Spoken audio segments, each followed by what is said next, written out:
Hi there, these comments are for some of my students here in the 7-step system to pass the TOEFL IBT, and anybody else who's watching this video.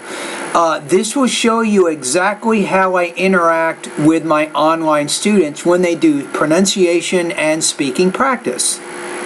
Remember that I do not see my students in real time face to face. That's why my course is so inexpensive. However, my students will get audio feedback from me every time they complete a pronunciation or speaking practice test so they can understand what their problems are. So, if you watch the video, you don't need to watch the whole video. How boring is that? But if you watch just the first few minutes of the video, you'll get a good idea on how I interact with my students, and ask yourself, do you want this kind of speaking practice? If the answer is yes, go to onlinetoeflcourse.com. You can join my course today and begin sending me speaking practice tomorrow. Okay, the first student I'm going to talk to right now is Ruby. Yeah, hi there. These comments are for Ruby, and I am Michael, the founder, owner, and the materials writer for all of your lessons at the 7-step system to pass the TOEFL IBT. And you are doing some pronunciation practice, and specifically you're focusing on, it looks like thought groups and blending, right? So let's take a look and see how you did with this practice exercise.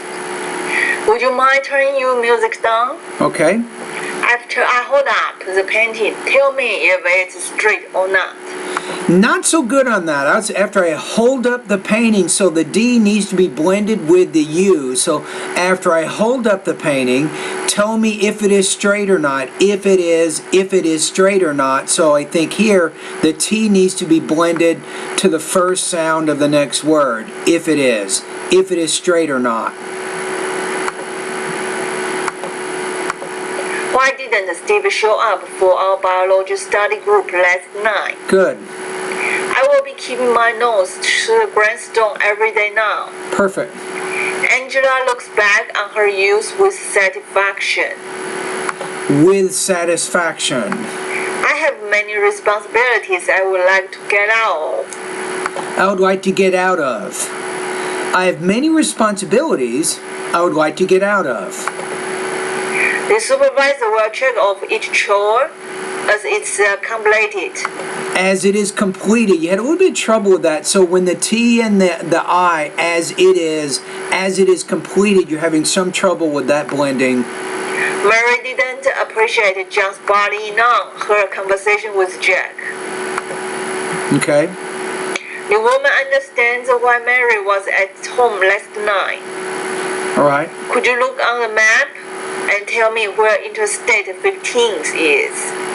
Okay, so overall with your blending here, I think you're about 75% on this one. This is harder for you. So let me read them one more time and then you can practice. And I would recommend practicing a little bit more with blending. So number 1, would you mind turning your music down? 2, after I hold up the painting, tell me if it's straight or not. 3, why didn't Steve show up for a biology study group last night? 4, I will be keeping my nose to the grindstone every day now. 5, Angela looks back on her youth with satisfaction. 6, I have many responsibilities I would like to get out of. 7, the supervisor will check off each chore as it is completed. 8, Mary didn't appreciate John's butting in on her conversation with Jack. 9, the woman understands why Mary was at home last night. Number 10, could you look on the map and tell me where Interstate 15 is? There we go. All right, so thank you for completing this particular. Yeah, hi, these comments are for Dina. So you're answering one of my independent speaking practice tests. So what subject do you like to study? Describe it and explain why you like to study it so much. That's the specific question. So I'm looking at the rubrics right now, and I'm going to listen to your response. So good luck. My favorite subject is mathematics. First of all, Don't forget mathematics. you want to put the S on the end of that word, unless you say math, and then you don't have to worry about that, but mathematics. Mathematics is thinking and calculating many complicated steps to get one result. Secondly, I liked this subject because Okay, so you described it. It's hard. You might want to break it into different parts. You give a description of mathematics, and then what it breaks into geometry, trigonometry, math analysis, calculus, and so on. If you want to describe a little bit more, I think that would be useful. it would develop and protect my brain from many susceptible diseases. For instance, I remembered I read an article before which was about how the solving and thinking in mathematical problems daily would stimulate our brain to increase its cells and protect its cells from many susceptible diseases like Alzheimer's and Parkinson's. Very specific with those two examples. You're talking about how the thinking and the engaging and the analysis involved with mathematics helps prevent diseases. I think that's a very good example. Solving mathematical problems, I would develop and protect my brain. My favorites. Okay, so we got the word is develop, not develop, but develop and protect. So it's some minor word stress issues. So I'm looking at the rubrics right now. So I think overall you had good topic development. My one suggestion is maybe describe the subject in more detail, a little bit more, and then talk about why you like it, and maybe give one reason there. I think that would be helpful. Language use, you weren't sure about mathematics. Does it have an S? The answer is yes. So you had some problems. It could be a delivery issue too, but it might be a language use issue in the sense you didn't know it had an S ending on it. It's kind of like physics, mathematics. Delivery, you had some problems with what I call thought roots and blending. So sometimes maybe too many pauses in there. So you have to work on that. I think that's pronunciation lessons 41 through 44. So it's a good response. I'm going to put you at about 3.0 to 3.1, so 23 to 24 points out of 30 on this practice test. Yeah, hi there. These comments are for JS, and I am Michael. So I'm going to go ahead and answer this question by audio. So you just completed one of my integrated speaking practice tests, and you had a question. You said, in this type of test, do I need to talk about the reading and the talk at the same time in the beginning, or can I speak about the reading first, and after that speak about the man's opinion? You say, on the other hand, you are right. I was your student some years ago, but at that time I got a new job and many things changed, so I wasn't able to continue. But it is nice to return. You are a very good mentor. I'm sure I will get the score which I need to study. And I hope so. I'm sure that you will too. So the main thing is that you practice regularly and send me speaking regularly, and that's how you're going to get better. So let me answer your question. The answer is yes. I think it's a good idea with integrated speaking, especially integrated speaking task number 3 and number 4.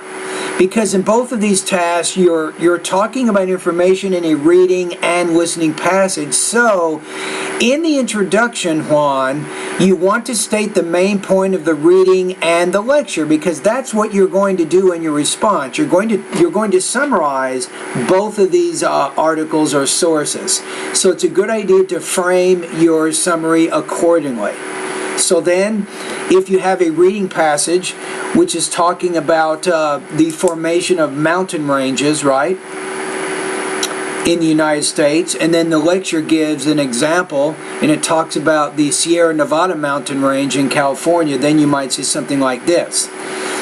The reading passage discusses a formation of mountain ranges in the intercontinental United States, and in the lecture, the speaker gives an example of how the Sierra Nevada mountains were formed in California. So if you do that, you're showing what the relationship is between the reading and the listening passage right from the beginning. So then it's easy. Then you start talking about the information in the reading passage. Then you follow that with information about the listening passage, and then you're done. And that way you have a pretty good, coherent organization. All right?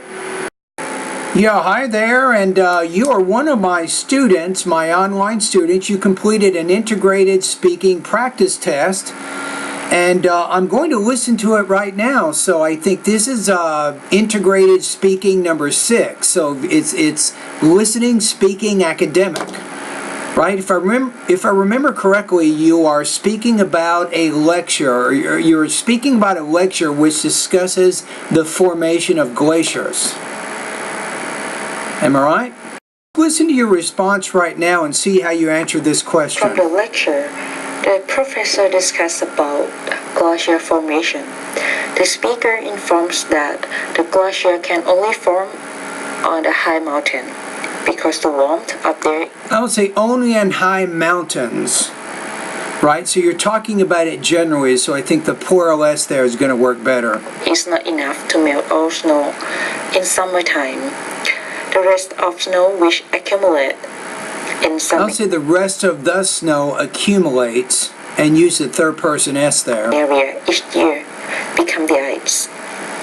New snow layers and Let me listen to what you just said a minute. I got to check your language use here. the rest of snow which accumulate in some area each year become the ice. Becomes ice, or transforms into ice. New snow layers annually build up little by little and compress the previous layers. Okay. The snow partially melt and reform.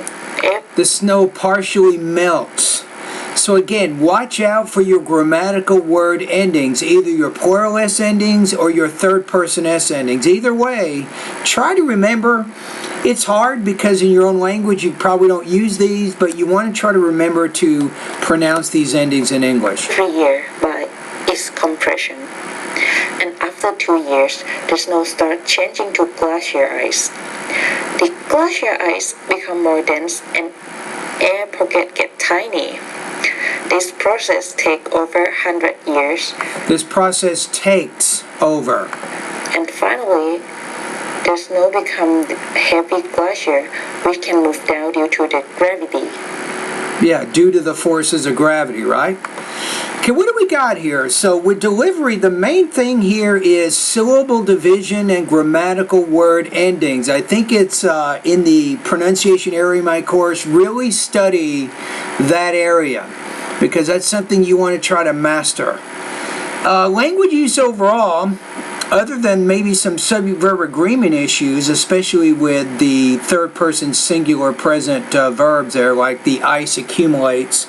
You had some subject-verb agreement issues with that, but overall you have pretty good control of your grammar and your vocabulary. Topic development, I don't think you fully explained all of the steps. It talks about how the ice turns into firn, an intermediate state between snow and glacial ice. You didn't really bring that up. That was one of the steps. So you didn't exactly, completely, accurately, I think, explain the steps involved in glacier formation. So this was harder for you, right? So your score here, I'm going to put you at 2.3. 2.3 out of 4 or 18 points out of 30 based on your response here. That's where I'm going to put you. I also know that you're one of my students, right? Let's see, at Cal State San Bernardino here, I'm looking at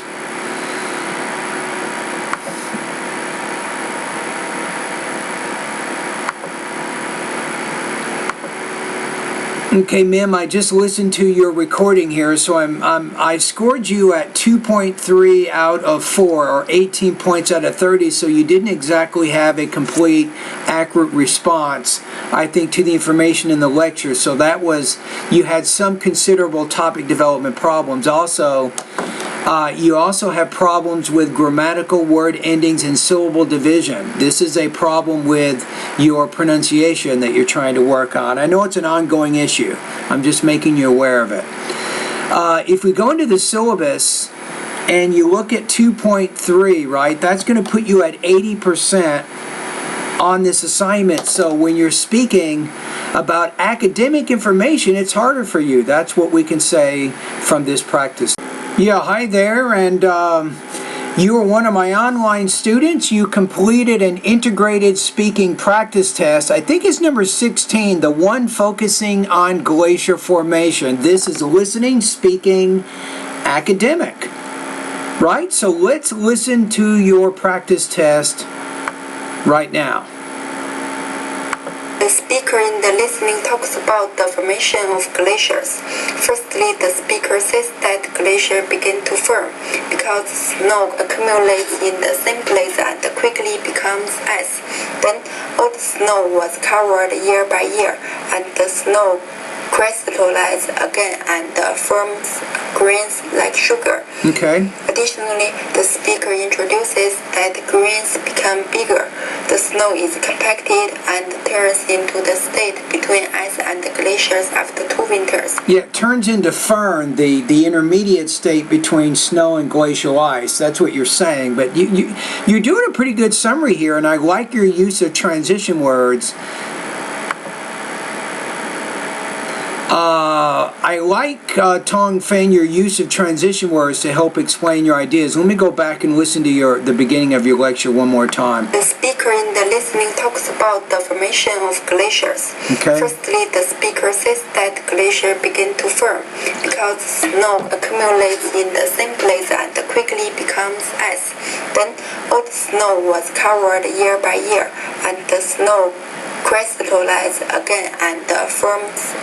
I would say as it becomes more compact, as it accumulates each year, it becomes more compact and begins to crystallize. I would say it like that. Grains like sugar. Additionally, the speaker introduces that grains become bigger. The snow is compacted and turns into the state between ice and glaciers. Yeah. After 2 winters. It turns into firn, the intermediate state between snow and glacial ice. Finally, the speaker introduces that some ice crystals will be compressed after a period of time. This is a long process. After that, glacier starts to move down because of gravity. Starts to move downhill. The speaker gives a detailed introduction to the formation of glaciers. Nice. I like that little conclusion at the end. The only problem is you're a little bit... Oh, no, you're not too long. I had started my... Okay, so... All right, let's take a look at the rubrics here. So I think overall you have a very complete, I think 95% accurate explanation of the process of glacier formation. You did not really display any problems with your vocabulary or grammar, right? So you had good control of your language use. That's a good thing. Delivery, you had some minor problems with blending. For example, blending certain ideas within thought groups. If you have more questions about that, you can go to the pronunciation area of my course. It's lessons 41 through 44. But this is a pretty good response. So I'm going to put you at about 23 points to 24, 23 to 24 points out of 30 on this, 3.0 to 3.1. So I think to score higher, this puts you at 23 to 24 points. You'll probably need to work on the thought groups and the blending area of your delivery and also intonation. You want to vary your tone a little bit more. For more information there, you can go to pronunciation lessons 36 through 40. Right, now in the syllabus, I know you're also one of my students at Cal State University, right? Cal State San Bernardino. Let's take a look at the syllabus. So I put you at about 3.1. It's going to put you about, I'm going to give you about 97% on this assignment. So you practiced very hard and you did a very good job on this. So thank you.